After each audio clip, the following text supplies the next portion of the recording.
G'day everyone. Just out in the shed, we've got the ghost cars running around for a bit of background noise.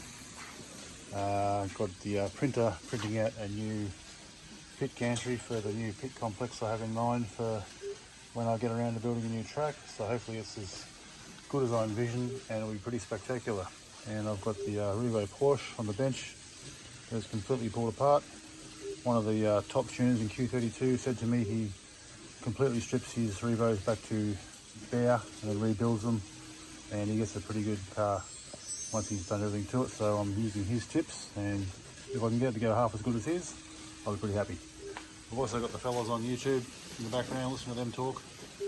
And yeah, so some of you might have seen the videos I got on the weekend from the Q32 race on Sunshine Coast.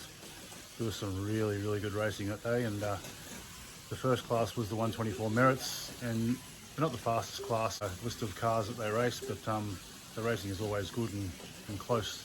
The next up was the Revo Group 2 mini sedans, and oh, how good was the racing. I've only got one video up of that, but I missed a lot of the action because obviously you got a marshal, you have marshalling duties, and you can't have the cameras getting in the road. So one of the heats I actually stepped outside to get a drink for, that was one of the best heats, and I missed it, but the guys were carrying on inside. But you've got heats like this.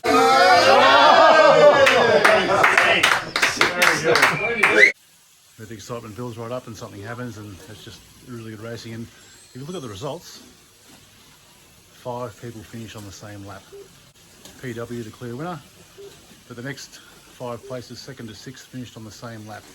How good is that? It's just ridiculously close. And the last class was the 24 scale Carrera Le Mans Classics, and they are really good to race.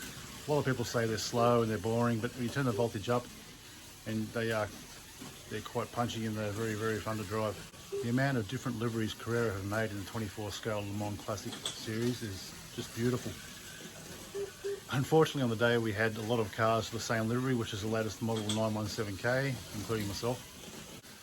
Yeah, my car was not straight out of the box. I tuned it, but I hadn't driven it at all before race day, and it got me by surprise a few times because as I drove, the car got quicker and quicker, and so a couple of places braking, I was too late and the car had crashed, blah blah.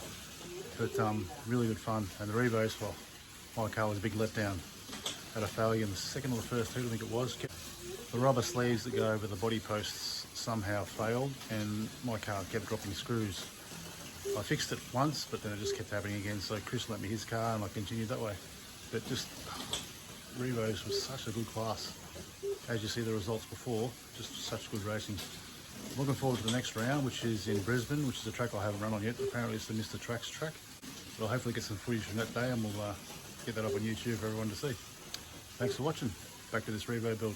There she is, all put back together. I did a few test laps before, and wow, it is very nice. I'll chuck it on track and show you. Okay, so it's pretty hard to drive and video at the same time. I'm using a wired controller, so I can't stand where I'd like to ideally, but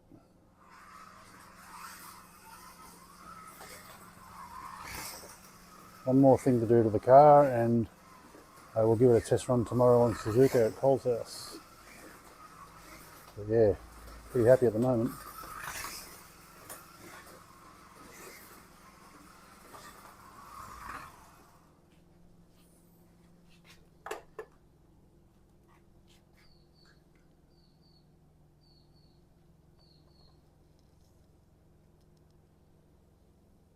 So just to finish off, here's some exciting moments from the weekend with a great bunch of fellows I like to race with.